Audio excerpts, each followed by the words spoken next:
Okay, so get this. Sometimes the best way for you to train is not the one that's gonna get you the best gains in the gym. I know, before you throw stones, hear me out. So for most of us, the main reason that we go to the gym is for the gains that we see, right? But there are other reasons for going to the gym, which might be in some seasons even more important than the physical gains that you get. If you're in your 20s, you might not get this. Someday you will, but I'm about to head to the gym and I'm gonna do something that I would not typically advise anyone to do if you're trying to get in shape or trying to lose weight radically or anything like that. You're gonna see that my training is super chaotic right now. It's definitely not the most optimal way to train, and I absolutely love it. And then after, or between, whenever, I'm gonna talk to you guys about why I'm currently training the way that I am. So, let's get to the gym. My training split is a lot more simple than it was in the past.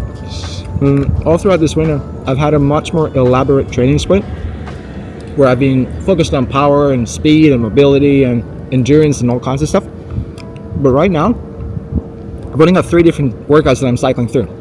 I've got shoulders and arms, I've got lower body, and chest and back, which I'm doing today. I forgot to say that all of the sessions that I do right now, I'm keeping them pretty much under 30 minutes on purpose. All right, first up we got Renegade rows. I have no idea how these will impact the rest of the workout, and that's precisely the point.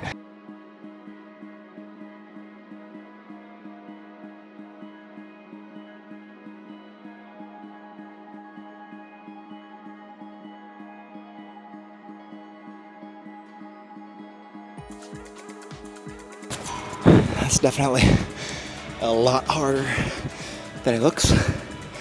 A lot harder than I thought it was going to be, which is fantastic. So we're going to do some weighted dips and chin-ups. Haven't done these at least a month and a half, so I have no idea where I should be. And that's part of the point, as I'll explain later.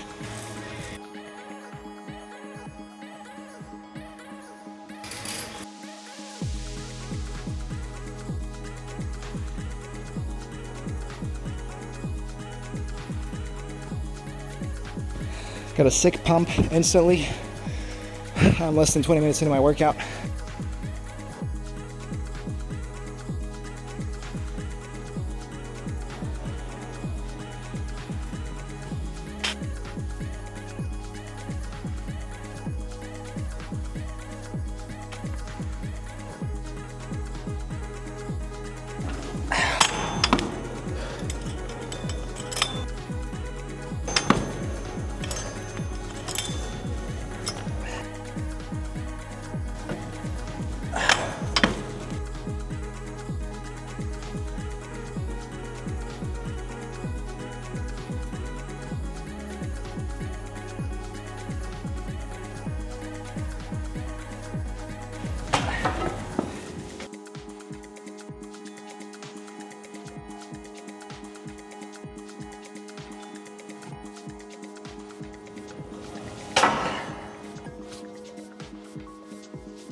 That was the last set.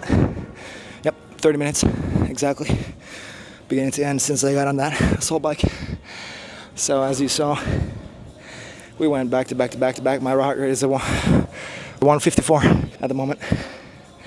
So half an hour, solid cardio, supersets with drop sets, keeping it as chaotic as possible, but pushing hard in every single exercise that I do. And why am I mixing it up so much right now? I'll explain once I get home. I'll see you guys in a sec.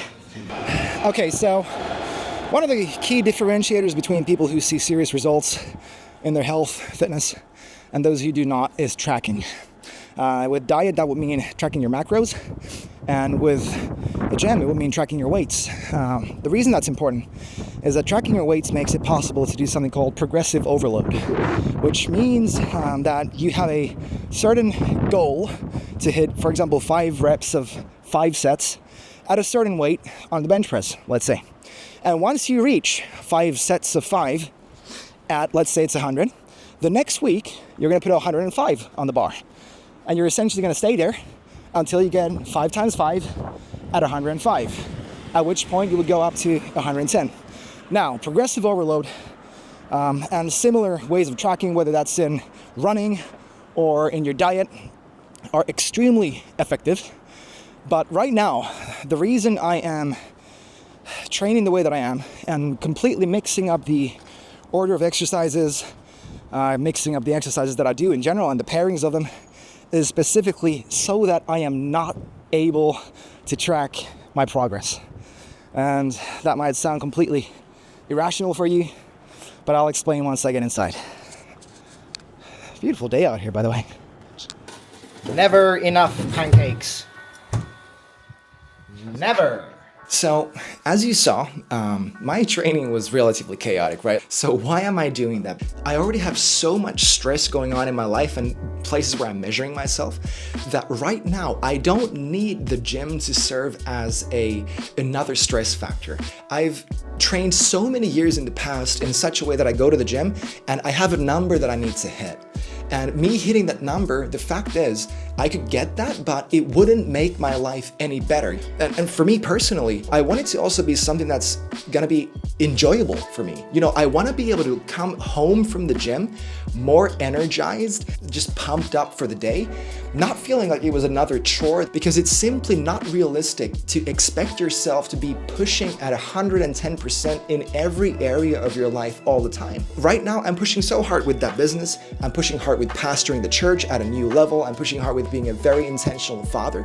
And I need these pockets of my life where the pressure's off and I can just show up. Like, I go hard, but I do it in a way where I'm doing the best that I can, rather than trying to do better than I was doing last time, because that's not necessarily a realistic metric.